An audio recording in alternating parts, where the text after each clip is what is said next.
Okay, so this is lesson or learning task 1A for 2022, because last class. So I chose the problem, quote, yeast converts glucose into ethanol on a process called fermentation. An equation for this reaction is C6H12O6 aqueous, and then that goes to C2H5OH, that's a liquid, and then CO2, which is a gas. And then it asks you to balance this equation and use it to find out the percent yield when 98.0 grams of glucose produces 21.19 grams of ethanol.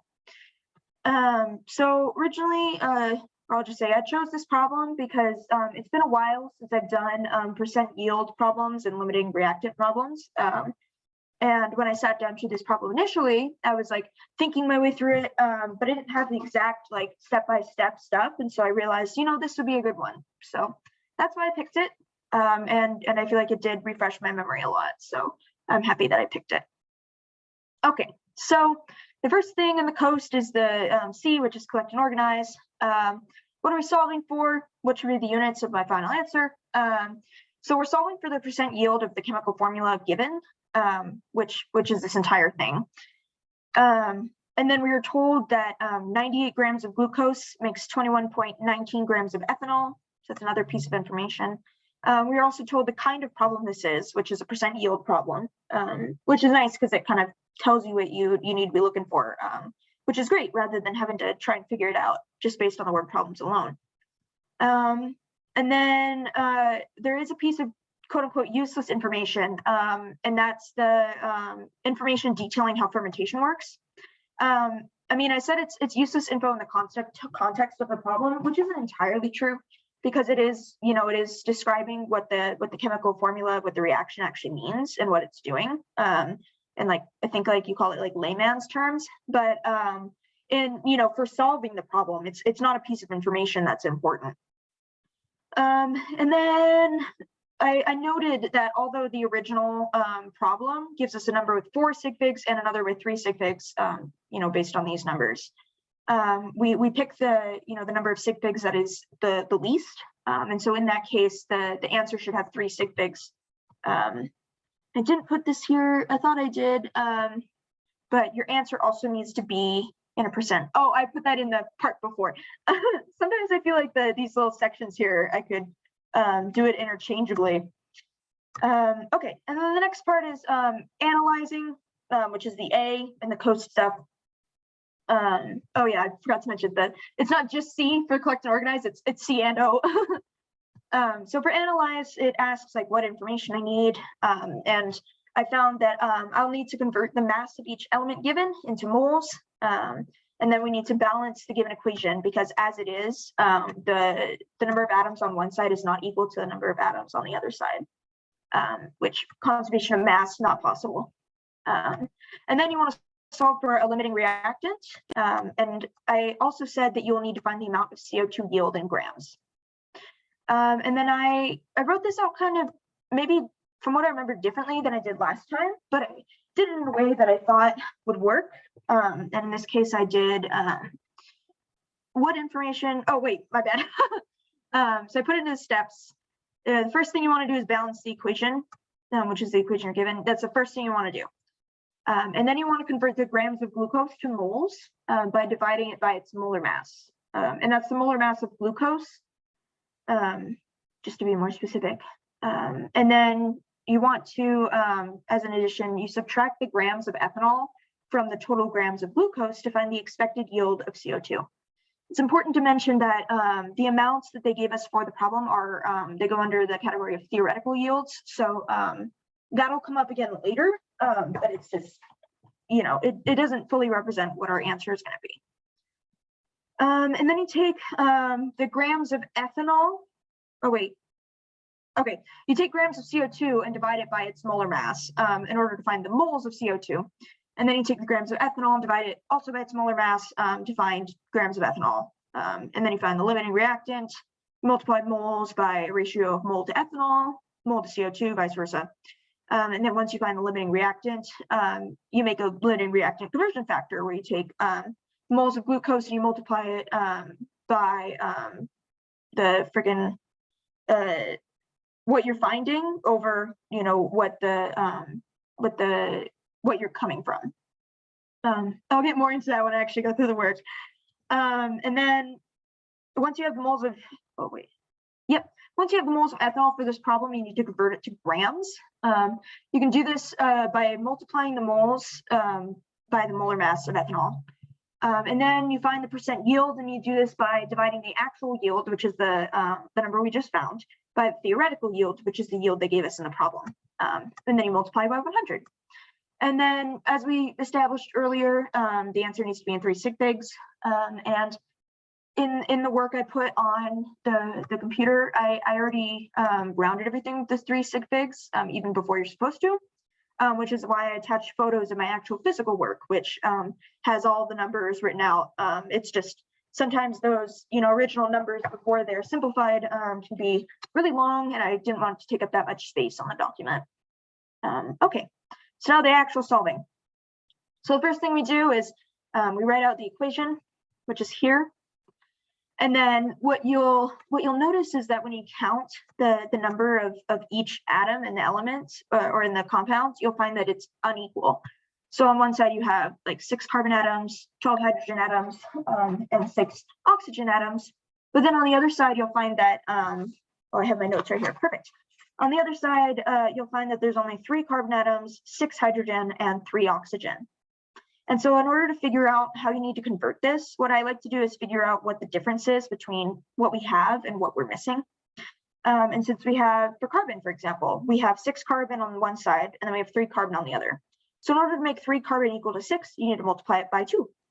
And really awesome, for this equation, all of the coefficients are on one side, and they're all multiplied by the same factor, which in this case is 2. So then the equation becomes C6H12O6, and then this is where it changes. The ethanol gets a coefficient of 2, and the CO2 also gets a coefficient of 2. And that evens it out, so then you have an equal number of carbon atoms on one side to carbon on the other, you know, so and so. And then what you want to do is take grams of glucose and divide it by its molar mass. And to find the molar mass of glucose, you'll take the subscript for each element, and then you'll take the molar mass of that element, multiply by the subscript, then add all those numbers together, and then you'll find the molar mass. So you divide it by its molar mass, and what you'll find is that you have 0.544 moles of glucose, which I rounded to 3 sig figs. When I'm doing my work on paper, I write it all out, just in case I ever need it, because I don't like having to do the calculations again. So, okay, so then now that you have the moles of glucose, now you'll take the grams of glucose that you just had, and I guess I didn't include units there. So in this case, you have the 98 grams of glucose, and you subtract the other number that you're given, which is 21.19 grams of ethanol. And from this, you'll find that roughly, you know, the estimate is 76.81 grams of CO2. Now what you'll do is you'll take that, you know, amount you just found. So in this case, we're starting with CO2. So you'll take that 76.81 grams, and then you'll divide it by its molar mass to convert it to moles, and you'll get 1.75 moles of CO2. You do the same thing for ethanol, and you get 0.460 moles ethanol. I wrote out ethanol because, you know, it's just faster. And then you'll do limiting reactant problem. So in this case, we're starting with moles of CO2, which is what we just found. We found that there are 1.75 moles of CO2. And in order to set up this limiting reactant problem, we multiply it by ethanol over CO2. And this makes it so the CO2 cancels out and you're left with ethanol.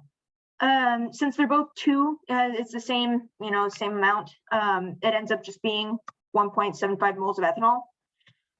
However, when you compare this to the moles of ethanol that we just found, you'll find that we don't have enough ethanol to make this work, which means that ethanol is the limiting reactant.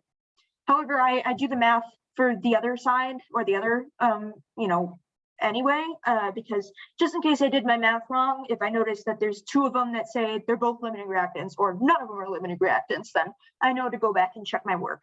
And this just double checks here, having 0.460 moles of CO2 we have enough CO2 to make that work. So that one is not the limiting reactant. So now that we know that the limiting reactant is ethanol, now you'll create like another reactant conversion factor. So you'll take what you found originally, which is the moles of glucose, and then you'll multiply that by another conversion factor, which is 2 moles of ethanol based on the correct equation over 1 mole of glucose. Glucose cancels out, you're left with ethanol, and then you'll find you have 1.09 moles of ethanol. We're not done yet though.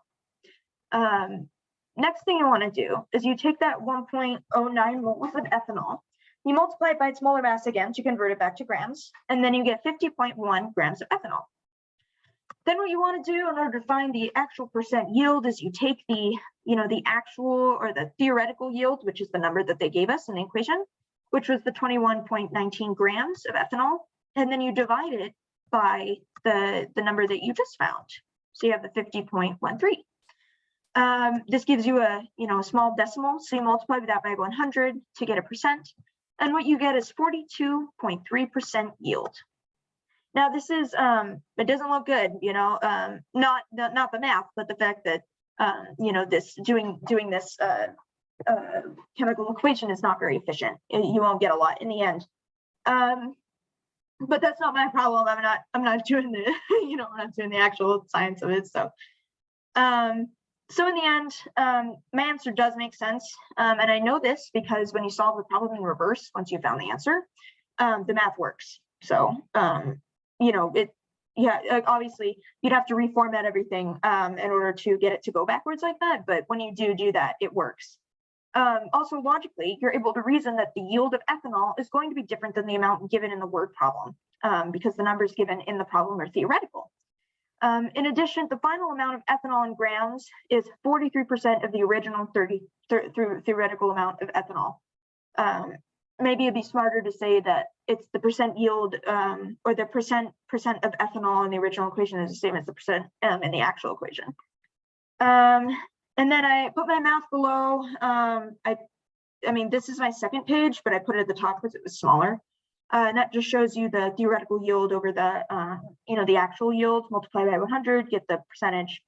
And then that's all the other work here. Not all of it is important, I believe, but most of it is. And this is a visual of how I actually, go about counting those atoms.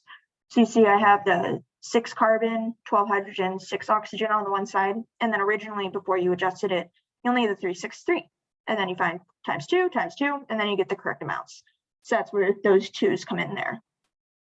So yeah, that's it. Is there anything else I need? I'm pretty sure I covered everything, but sometimes I forget stuff. So yep. All right, thank you.